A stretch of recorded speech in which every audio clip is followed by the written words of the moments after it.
श्री श्री श्री तो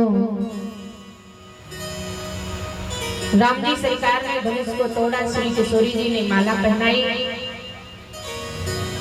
वहां आए हुए राजा महाराजा जो अपने आप को वीर मान रहे थे, कहते ना जब कोई काम अगर किसी से ना हो तो उसमें कमी निकालते हैं। अब जो राजा थके बैठे हुए हैं, जिनसे धनुष हिला भी नहीं है, वो राजा क्या कह रहे हैं? बोले धनुष भले तोड़ लिया राम जी ने, पर सीता को जीत के हम ही ले जाएंगे। और अगर जनक जी कुछ सहायता करेंगे तो बोले जनक जी को भी बंदी बनाओ। बोले इन दोनों राजकुमारों को पकड़ो, बांधो, बंदी बनाओ। अब राम जी सरकार ने विचार किया, राम जी ने विचार किया कि यहाँ दीप दीप के भूपति नाना, दीप दीप यानी विश्व भर के राजा आए हुए, सारे विश्व के राजा जनकपुरी में उपस्थित थे। राम जी ने विचार किया कि अगर यहाँ युद्ध हो गया तो विजय भले हमारी होगी, क्योंकि भगवान से तो कोई जीत सकता नहीं है। तो राम जी ने कहा विजय हमारी होगी, पर युद्ध जब होगा तो जनहानि हो जाएगी, उसको तो नहीं रोक पाएंगे। इसलिए राम जी सरकार ने विचार किया कि ऐसा क्या करें जिससे हमें युद्ध भी ना करना पड़े और सब शांत भी हो जाए। ऐसा विचार राम जी सरकार का हुआ तो भगवान की ही इच्छा से, भगवान की ही इच्छा से धनुष की जो गर्जना हुई, और धनुष जब टूटा तो तीनों लोगों में गर्जना छा गई, और वो गर्जना सुन के परशुराम बाबा वहां आए।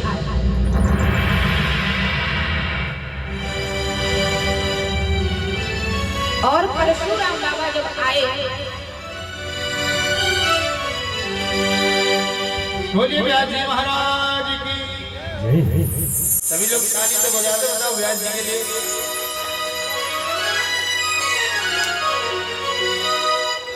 तो गर्जना सुन करके परशुराम बाबा वहां आए, और जो राजा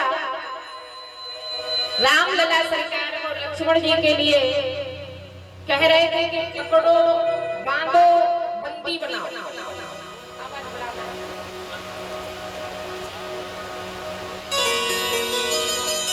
तो ऊपर हाथ थे, बोले पकड़ो, बांधो, बंदी बनाओ। तब तक क्या हुआ कि परशुराम बाबा आ गए, और परशुराम बाबा पे नजर पड़ी तो उनके हाथ ऊपर के ऊपर रह गए, नीचे नहीं हो रहे। तो दूसरे राजाओं ने कहा कि भैया हाथ को क्या हो गया, क्या हवा लग गई? बोले हाथ में क्या हो गया, क्या हवा लग गई? हेवी हो जाती है आवाज, आपको इधर साउंड फुल रहता ना, आवाज बड़ा, अब बीच में नहीं रुकाई है। बोले राघवेंद्र सरकार की। तो जो राजा ऊपर हाथ किए थे उनके ऊपर ही हाथ रह गए। दूसरे राजाओं ने कहा भैया क्या हो गया? तो वो राजा कह रहे, बोले उधर देखो सामने। और सामने देखा तो धनुष बाण लिए, फरसा लिए हुए वीर रसवे और परशुराम बाबा खड़े। और परशुराम बाबा पे नजर जब राजाओं की पड़ी तो सारे राजा कांप गए। इनको लगा कि अभी तो सिर्फ हारे थे, अब मरेंगे, अब कोई नहीं बचा सकता है। सब डर गए और सब बिना पूछे अपने अपने पिता का नाम लेते हुए, परिचय देते हुए और परशुराम बाबा को प्रणाम कर रहे हैं, परशुराम बाबा को प्रणाम कर रहे हैं। सब राजाओं ने प्रणाम किया, जनक जी ने प्रणाम किया और श्री सीता जी से प्रणाम करवाया। विश्वामित्र ऋषि ने प्रणाम किया और विश्वामित्र ऋषि ने तो क्या किया, मिले भी। और जब गले मिले तो जिस हाथ में फरसा लिए थे परशुराम बाबा, फरसे वाले हाथ को दबा करके राम जी को इशारा किया, बोले तुम भी प्रणाम करो। तो राम जी ने भी प्रणाम किया, लक्ष्मण ने भी प्रणाम किया। किसी ने कहा बाबा जब आपका हाथ दबा हुआ था, परशु वाला हाथ दबा हुआ था, बोले तभी आपने राम जी सरकार को प्रणाम करने के लिए क्यों बुलाया? विश्वामित्र ऋषि कहने लगे, बोले हमने इसलिए तब बुलाया कि ऐसा ना हो कि राम जी प्रणाम करने आए तब तक दूसरे कोई राजा इशारा कर देंगे धनुष तोड़ने वाले यही है, इसलिए फरसा वाला हाथ दबा है, तब तक तुम प्रणाम कर लो। तो राम जी को भी प्रणाम करवाया। अब परशुराम बाबा ने बड़ी भीड़ देखी, बड़ी लंबी भीड़ इकट्ठी हुई। 10,000 राजा तो वो ही बैठे जो थक गए हैं, जिनसे धनुष हिला भी नहीं। 10,000 तो बड़ी भीड़ देख करके परशुराम बाबा ने देखा और जनक जी से पूछा। परशुराम बाबा कहते हैं, हे जनक कहो क्या कारण है, ये भारी भीड़ भाड़ी क्यों है, ये भारी भीड़ भाड़ी क्यों है, ये अभी शोर सा कैसा था, वीरों में छेड़छाड़ क्यों है।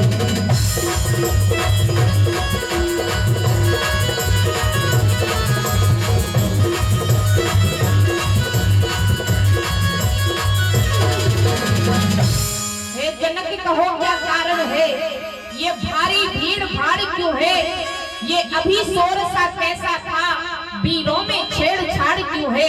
हे राजा जनक, ये वीरों में छेड़छाड़ किस बात की हो रही है और अभी ये शोर किस बात पर हो रहा था, वीरों में छेड़छाड़ क्यों है।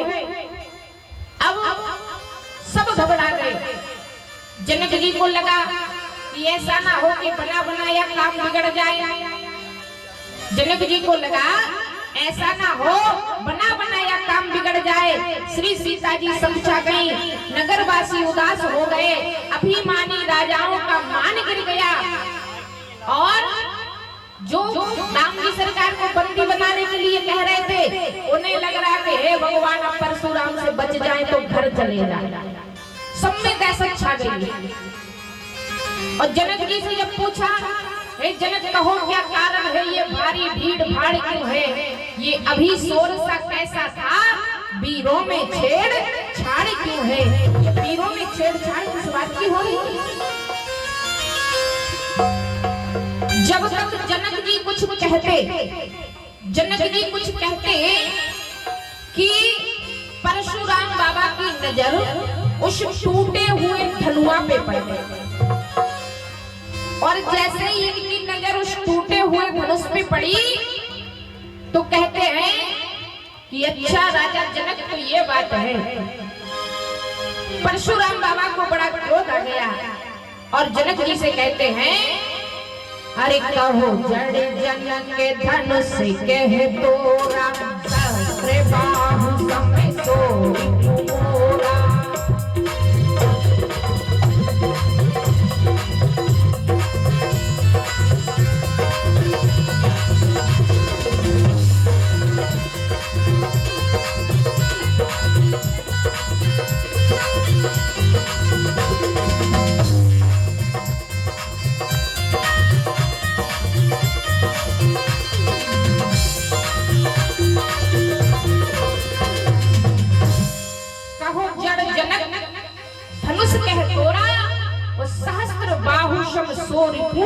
मोरा है जनक, मूर्ख जनक, ये बताओ ये भोले बाबा के धनुष को किसने तोड़ा है।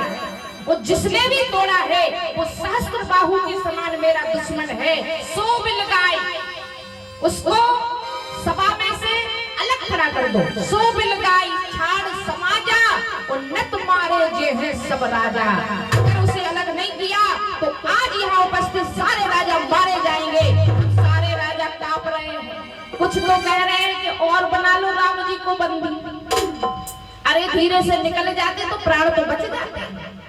यहाँ बात विवाद में पड़े रहे। अच्छा, कुछ राजा कह रहे हैं क्या धनुष हमसे टूटता नहीं, हमने तो तोड़ा नहीं है, हमें तो पहले पता था कि परशुराम आएंगे इसलिए नहीं तोड़ा। दूरदर्शी बन गए हैं और परशुराम बाबा की बात सुन के राजा मैं राजा थर थर कांप रहे। और जैसे ही इन्होंने कहा उसको अलग कर दो जिसने भी श्री के धनुष को तोड़ा है, नहीं तो आज इस सभा में कोई नहीं बचेगा, सारे राजा मारे जाएंगे। राम जी ने जनक जी को उदास देखा, किशोरी जी को निराश देखा, सब राजाओं को उदास देखा, नगर वासियों क्षेत्र वासियों को दुखी देखा। तो राम जी सरकार खड़े हुए और राम जी सरकार खड़े हुए हाथ जोड़े और कहा हरिनाथ शंभु धन भंजन निहारा हो ये को ये के दास तुम्हारा।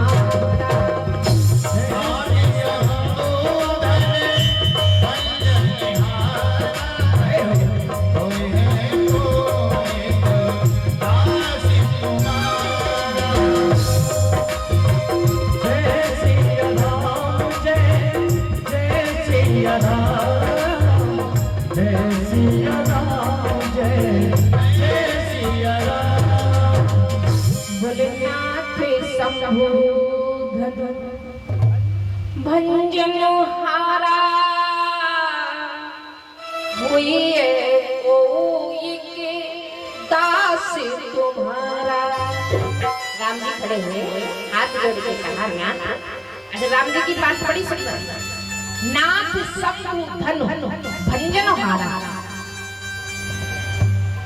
एक अर्थ तो है कि राम जी कह रहे हैं नाथ भोले बाबा का धनुष का भंजन करने वाला आपका कोई दास हो। तो दूसरा अर्थ बोले नाथ शंभु धन।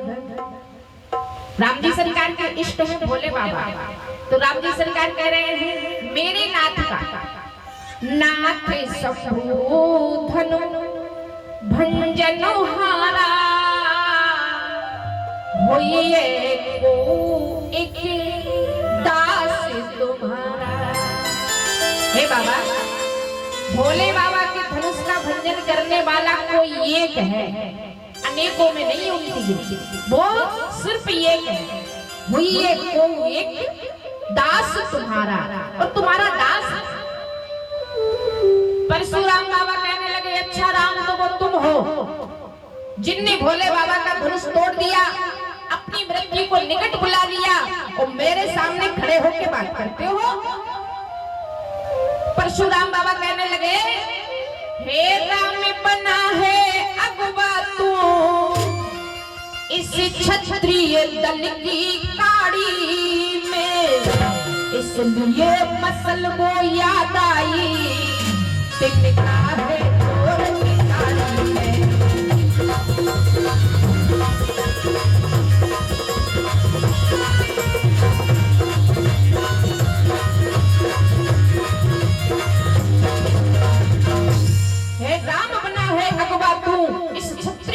गाड़ी में इसलिए मसल वो याद आई तिनका है चोर की दाढ़ी में।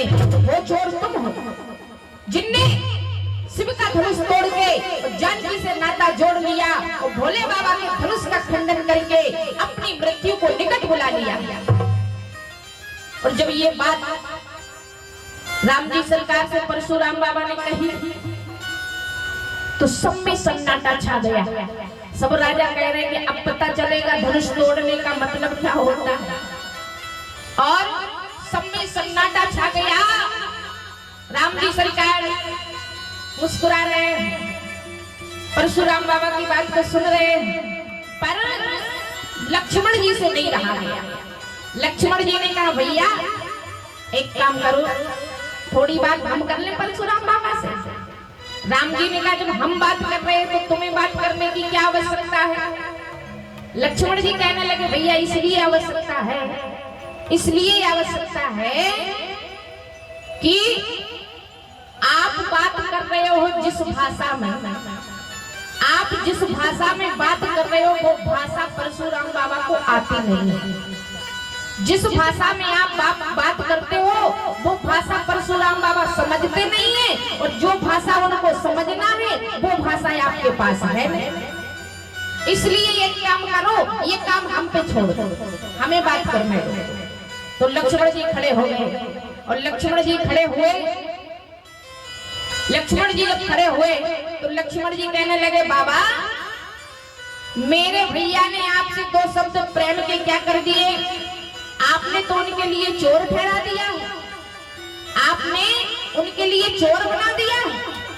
लक्ष्मण जी कहने लगे हे बाबा परशुराम जी, बोले किसी ने ठीक कहा है। लक्ष्मण जी ने बोला, लक्ष्मण जी कहते हैं अरे बोले सुख का संवाद कभी दुख का कारण बन जाता है, दुख का कारण बन जाता है, मीठी बोली के कारण ही तो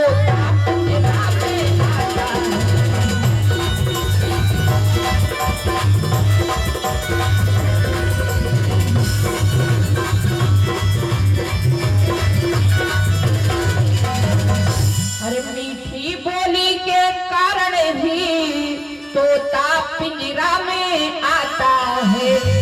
लक्ष्मण जी ने कहा बाबा किसी ने ठीक कहा है, अरे जो अति का मीठा होता है, जो अति का मीठा होता है अपना ही नाश कराता है, और अति का मीठा गन्ना है, अति का मीठा गन्ना है कोल्हू में फेला जाता है।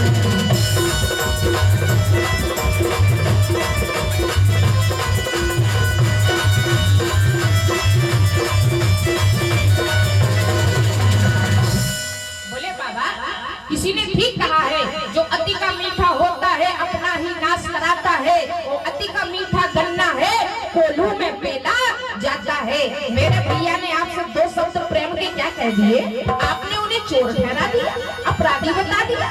लक्ष्मण जी कहने लगे, और लक्ष्मण जी जब बोले तो परशुराम बाबा को आग लग गई। इस प्रकार आग लग गई कि कहते हैं कि घी पड़ते ही जिस तरह बढ़ जाती है ज्वाल, और उसी भांति आगे बड़े परशुराम।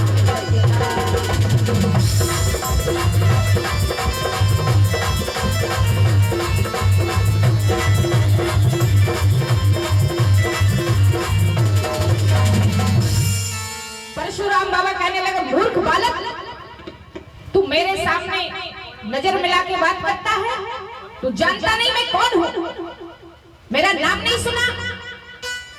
लक्ष्मण जी कहने लगे बाबा भेष तो आपका क्षत्रियों का लग रहा है, पर आप ब्राह्मण हो, हम आपके जनेऊ को बिलोप रहे हैं, और ये जनेऊ जो हम बार बार देख लेते हैं इसलिए हम शांत रह जाते हैं।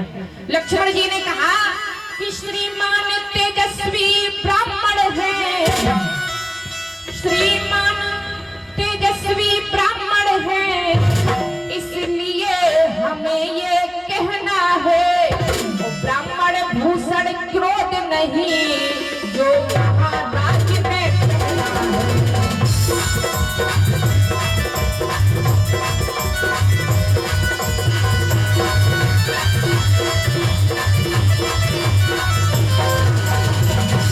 अरे ये कहना है रजपूतों का, ये कहना है रजपूतों का, जो पहना जाता है रण में, अपराध क्षमा हो महामुनि,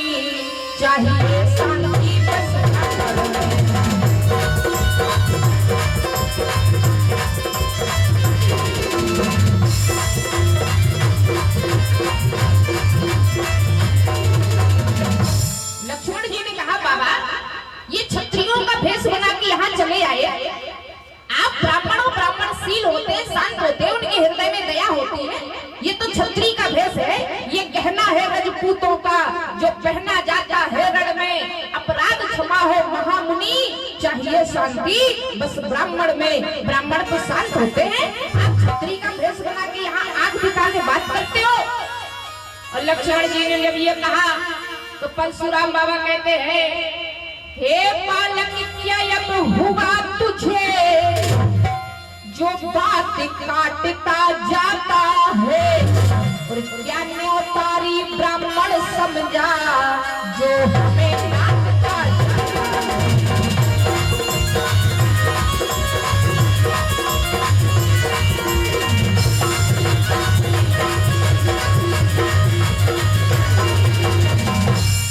परशुराम बाबा ने कहा, क्या न्योतारी ब्राह्मण समझा जो हमें डांटता जाता है। लक्ष्मण जी कहने लगे, बाबा बार बार उंगली दिखा दिखा के बात कर रहे हो। और परशुराम बाबा ने कहा, हे मूर्ख बालक, मैं कोई साधारण ब्राह्मण नहीं हूँ, तू मुझे न्योतारी ब्राह्मण समझ रहा है जो मेरी बात को काटता जा रहा है और मेरे सामने आंख दिखा के बात कर रहा है। लक्ष्मण जी से जब ये बात परशुराम बाबा ने कही, परशुराम बाबा कहते हैं कि विख्यात सहस्त्र साहुबल का भुज दंड काटने वाला है, और इस फरसे को तू भी पिलोक जो चाटने वाला है।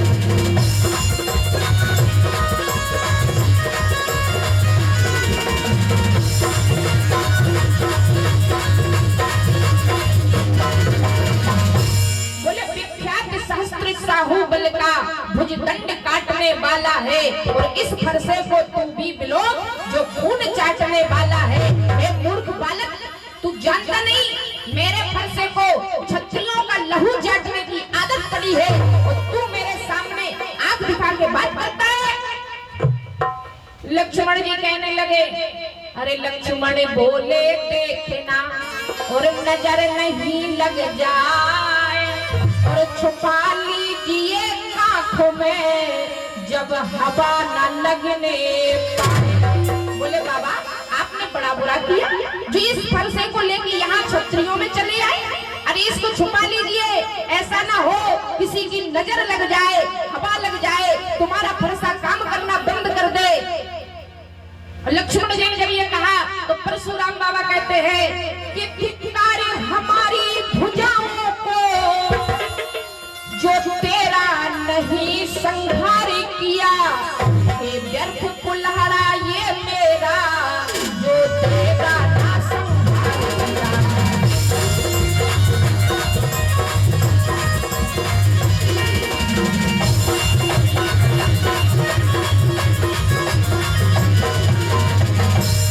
परशुराम बाबा कहने लगे, आज मेरी भुजाओं को धिक्कार है जो इस मूर्ख बालक के बात को जवाब नहीं दिया और इसका सर कलम नहीं किया। परशुराम बाबा ने जब ये कहा तो लक्ष्मण जी ने कहा कि छुपा लो कहीं इसे नजर न लग जाए। तो परशुराम बाबा कहने लगे, हे विश्वामित्र, इस छोटे बालक को समझा दो, नहीं तो आज इसकी मृत्यु निकट आ गई है। इसे बता दो कि मैंने 21 बार पृथ्वी को वीरों से खाली कर दिया है और ये मेरे सामने नजर मिला के बात कर रहा है। सो लक्ष्मण जी कहने लगे, बोले महाराज हमारे गुरुजी को परेशान काहे कर रहे हो? अगर तुम्हारा मन नहीं भरा तो 2-4 बार और तारीफ कर लो अपने मुख से। लक्ष्मण जी ने कहा, अरे अपने मुँह तुम अपनी करनी, बारे आने के भांति बहुबर।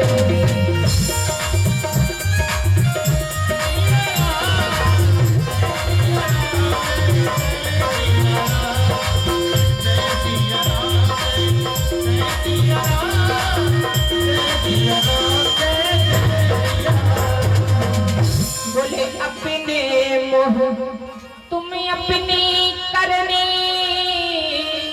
बार अनेक भांति बहु बरनी। तुम अपने मुख से अपनी करनी बार बार वर्णन कर रहे हो, 85 बार कह ही चुके हो, 2-4 बार और सुना दो, हम सुन लेंगे। हमारे गुरुजी को परेशान क्यों कर रहे हो कि तुम बता दो। और लक्ष्मण जी जब बोले, परशुराम बाबा फरसा लेके आए तो राम जी सरकार हाथ जोड़ के खड़े हुए, हे मुनि श्रेष्ठ क्षमा कर दीजिए। इसमें लक्ष्मण का कोई दोष नहीं है, अपराध तो हमसे हुआ है, धनुष हमने तोड़ा है, लक्ष्मण का कोई दोष नहीं है। और राम जी सरकार कहने लगे कि हे ब्राह्मण देवता क्षमा कर दीजिए, अपराधी तो हम हैं, इसमें लक्ष्मण का दोष नहीं है। और राम जी सरकार ने जब अपने आप को अपराधी कहा तो लक्ष्मण जी कहने लगे भैया तुम काहे के अपराधी हो, आपने कोई अपराध नहीं किया है, आपने तो काम बनाया था और ये बिगाड़ने चले आए। लक्ष्मण जी कहने लगे अगर इस सभा में कोई अपराधी है तो वो परशुराम बाबा। और लक्ष्मण जी ने कहा अरे हो अपराधी परशुराम में तुम और मन सबको बिगाड़ने आए, और दही बिलो के लाओ भैया ने तुम घी को निकालने आए।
जिसने पाला जन्म दिया तुम्हें बाकी दया नहीं आई, और रोबत देखी नाही तुमने माता मार गिराई।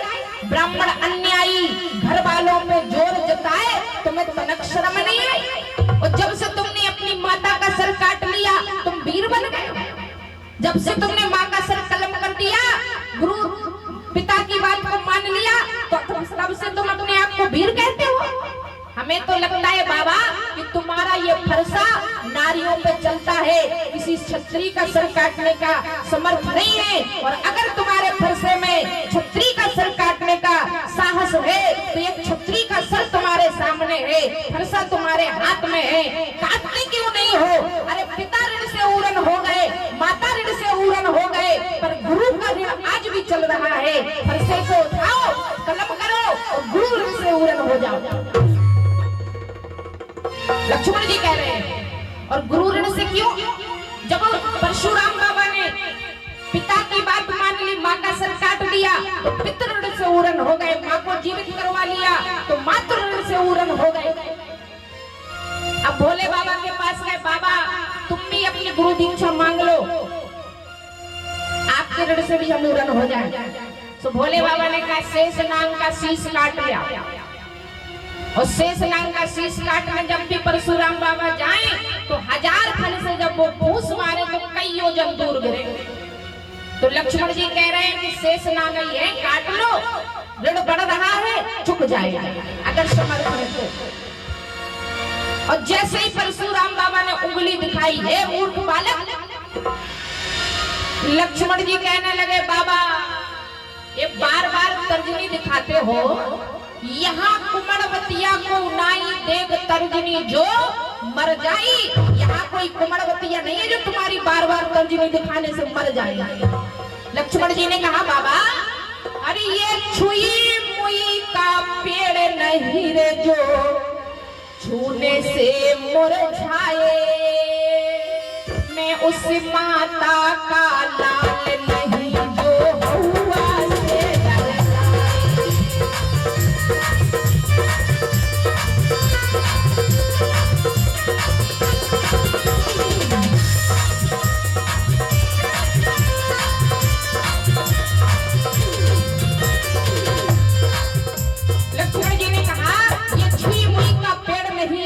छूने से मुरझा जाए, मैं उस माता का लाल नहीं जो हुआ से डर जाता है। बोले बाबा मैं उस मैया का लाल नहीं हूँ कि माँ कहे बेटा सो जाओ, हुआ आ रहा हो बेटा सो जाओ। ये छुई मुई का पेड़ थोड़ी है तुम्हारे फरसे को देख के और हम डर जाएंगे।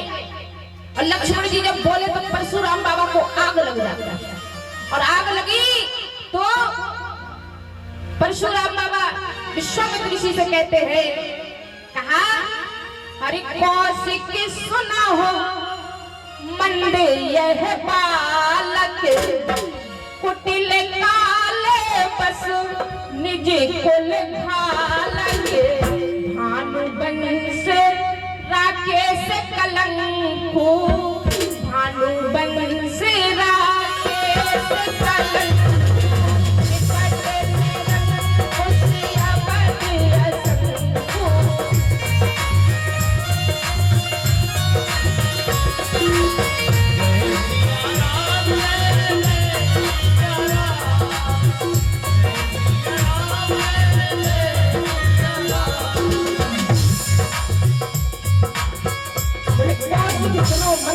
बालक कुटिल कालवश निज कुल घालक, भानु वंश राकेश कलंकु, निपट निरंकुश अवध शंभु। है कौशिक, ये बालक मंद बुद्धि का है, अपने कुल में कलंक पैदा हो गया है, ये भानु वंश को कलंकित कर देगा। समझा दीजिए। जनक जी से कहा परशुराम बाबा ने, हे जनक इस मूर्ख बालक को मेरी नजरों से दूर कर दो, नहीं तो आज ये मारा जाएगा।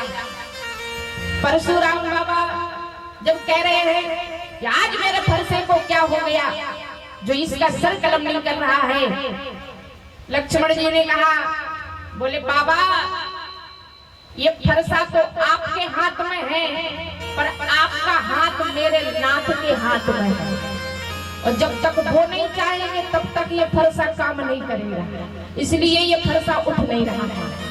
परशुराम बाबा कहने लगे, हे जनक इस मूर्ख बालक को मेरी नजरों से दूर कर दो, हटा दो इसको मेरी नजरों से।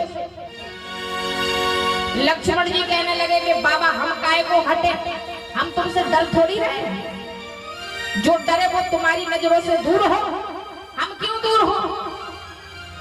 लक्ष्मण जी ने कहा, बाबा ये बात बताओ, ये धनुष तुम्हारा है? बोले हमारा नहीं है, भोले बाबा का है। तो लक्ष्मण जी ने कहा कि भोले बाबा ने तुम्हें भेजा है?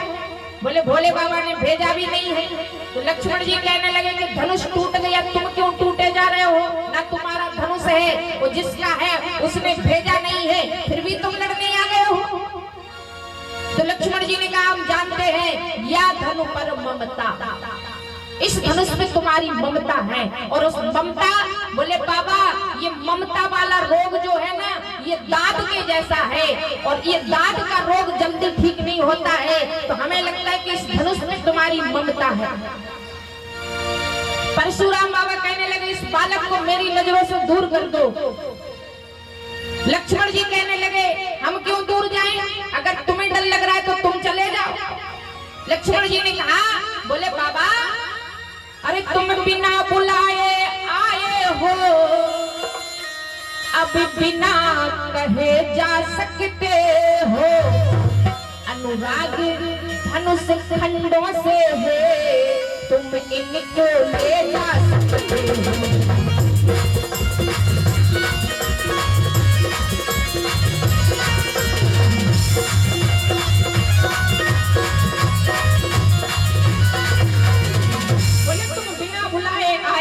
बिना कहे जा सकते हो, अनुराग धनुष खंडों से है, तुम इनको ले जा सकते हो। लक्ष्मण जी ने कहा, बोले बाबा अरे आंखों से आंखें डरती हैं, हम नहीं जाएंगे क्योंकि हम तुमसे डर नहीं रहे। आंखों से आंखें डरती हैं तो आंखें मूंद चले जाओ, छाती भी भीड़ होती है तो छाती भले चले जाओ।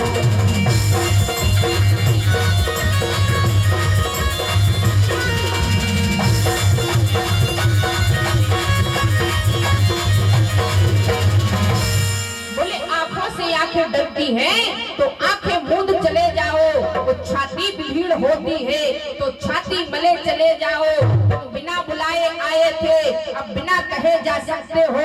अनुराग धनुष खंडों से है, तुम इनको ले जा सकते हो। तुम्हारा अनुराग किस टूटे हुए धनुआ से है? इतना प्रेम है तो ले जाओ, किसी गुनी को बुला के जुड़वा लेना। यहाँ तमाशा क्यों कर रहे हो? और लक्ष्मण जी जब बोलते तो परशुराम बाबा को आग लग जाती। राम जी सरकार से परशुराम बाबा कहते हैं, राम जी सरकार ने कहा कि क्षमा कर दीजिए ब्राह्मण देवता, इसमें लक्ष्मण का कोई दोष नहीं। और जैसे ही राम जी सरकार ने क्षमा मांगी तो परशुराम बाबा थोड़े शांत हो गए, शीतल।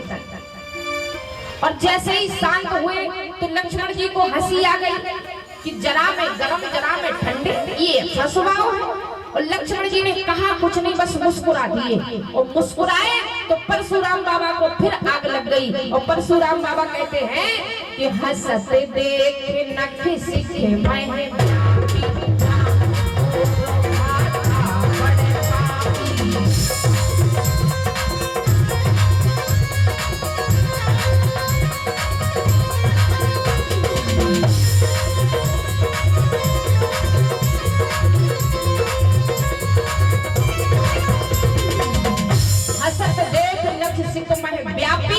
राम तोरो भ्राता बड़ा पापी। हे राम, तेरा ये छोटा भाई बड़ा पापी है।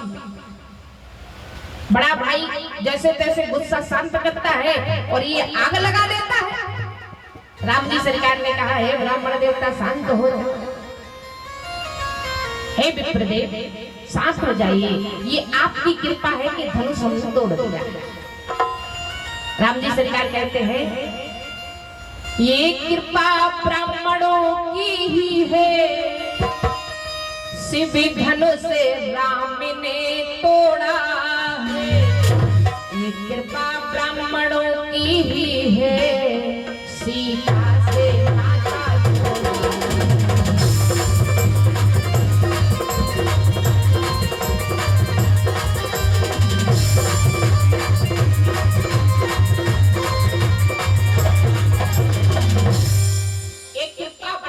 ही है, शिव धनुष राम ने तोड़ा है। ये कृपा ब्राह्मण की ही है, सीता से नाता जोड़ा है। क्षमा कर दीजिए लक्ष्मण, अभी दूध है, उसे कुछ ज्ञान नहीं है।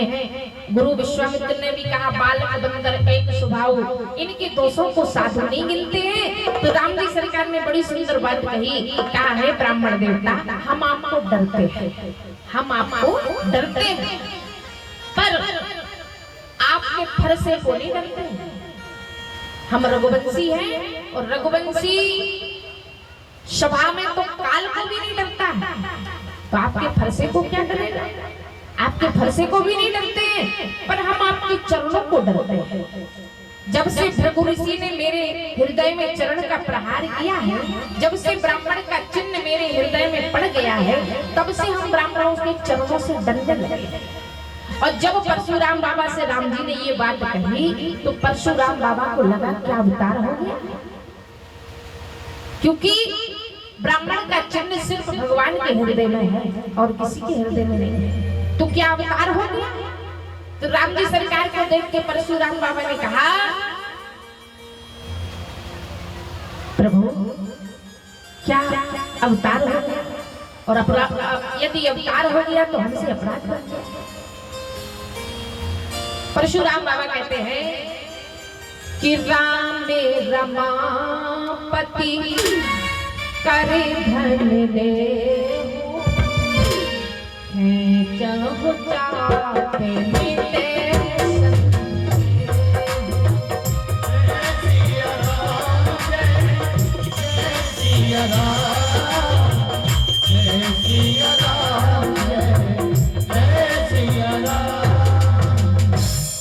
राम रमापति कर धन लेहु खेचहु चाप मिटे संदेहु। और जब ये बात कही तो बाबा कहते हैं कि लेते चापिया